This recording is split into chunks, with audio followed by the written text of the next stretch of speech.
আমি আজকে গরুর ভুঁড়ি ভুনার রেসিপি দেখাবো খুব সহজ উপায়ে। আসসালামু আলাইকুম এভরিওয়ান।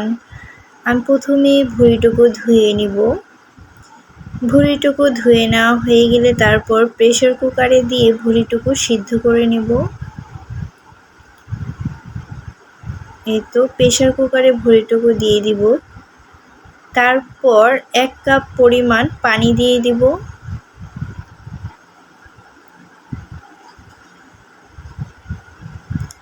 পানি দিয়ে ভুঁড়িটুকু সিদ্ধ করে নেব।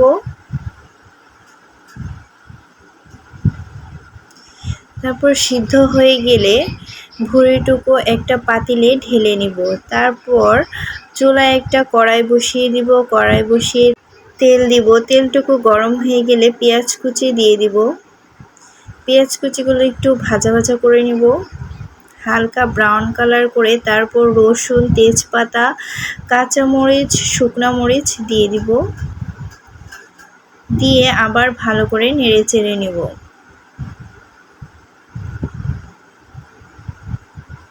এবার আদা বাটা, রসুন বাটা, জিরা বাটা দিয়ে দিব। সামান্য পরিমাণে পানি দিব যেন মশলা লেগে না যায়। পরিমাণ মতো লবণ দিব। তারপর হলুদের গুঁড়া দিয়ে দিব,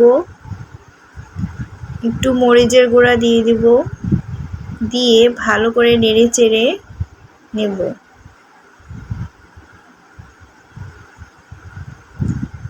এই তো দেখুন,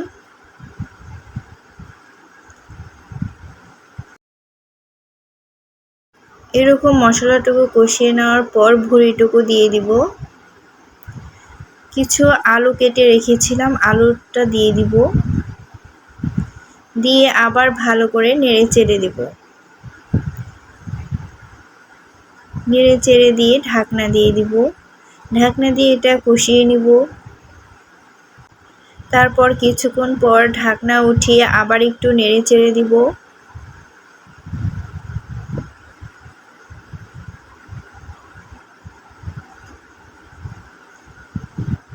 নেড়ে চেড়ে দেওয়া হলে আগে থেকে ভুঁড়ি যে পানি দিয়ে সিদ্ধ করেছি ওই পানিটুকু দিয়ে দিব।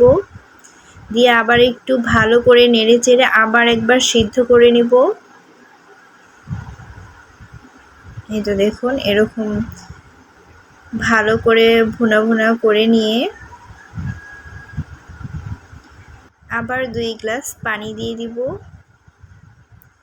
পানি দিয়ে জাল করে নামিয়ে নিলেই হবে গরুর ভুঁড়ির ভুনা। আমার এই ভিডিওটি ভালো লেগে থাকলে অবশ্যই লাইক, কমেন্ট, শেয়ার, সাবস্ক্রাইব করে পাশে থাকবেন। আর বাসায় একবার হলেও ট্রাই করে দেখবেন। ধন্যবাদ।